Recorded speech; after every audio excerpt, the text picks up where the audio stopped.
L'Ajuntament de Tarragona ha començat aquesta setmana la instal·lació dels nous 8 punts d'aparcaments de motocicletes al centre de la ciutat.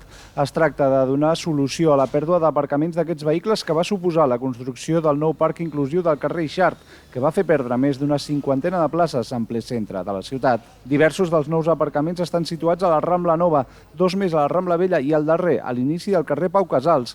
Entre tots, sumaran una 80ena de places molt necessàries en aquesta zona, sobretot en els mesos d'estiu.